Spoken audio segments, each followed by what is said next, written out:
Hello everyone, so let's talk about some shit. And today we're talking about Alien Isolation possibly getting some VR support officially.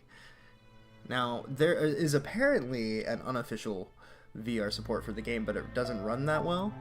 But according to this article on PCGamesN.com, in an interview with the president of Sega, Jurgen Post, VR has caught the whole company's attention.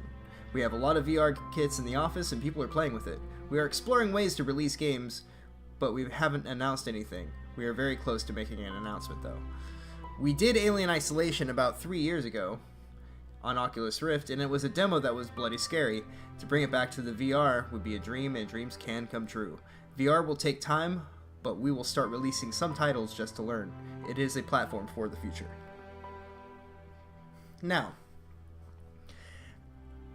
I do think Sega is kind of just poking in the dark right now. I mean, they really haven't done much over the years that have been very successful. Their flagship hasn't been doing really all that well. Like, the Sonic franchise has been tanking hard, especially with how buggy Sonic Boom was when it released. I'm not sure about its current state, and even then, a lot of people argue about it.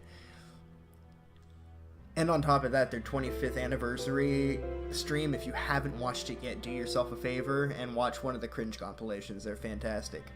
But Sega is definitely a company that they're much like Nintendo in that they're now still trying to find their way because they haven't evolved like all the other companies have, at least in my opinion. And I'm not saying this to knock them down, and I actually respect them more for it because they're not so quick to pander to an audience that thinks going to maximize their profits. They're still trying to figure out what it is they're good at, what it is that they, want to retain about the Sega memory. And I do think, even making mistakes is better than doing nothing.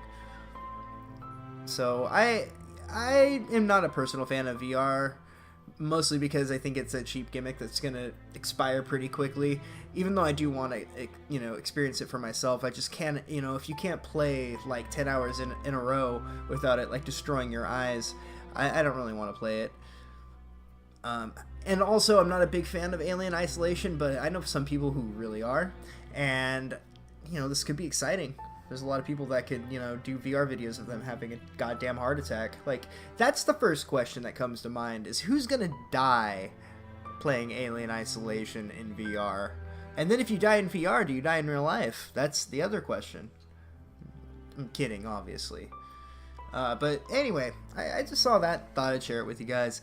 So if, you have anything you'd like to add, feel free to leave a comment below. I'll check it out whenever I have the chance. But I'm Everdread. I do some gaming news. I do some few other things on YouTube. If you ever see me, feel free to say hello, and I'll see you guys later.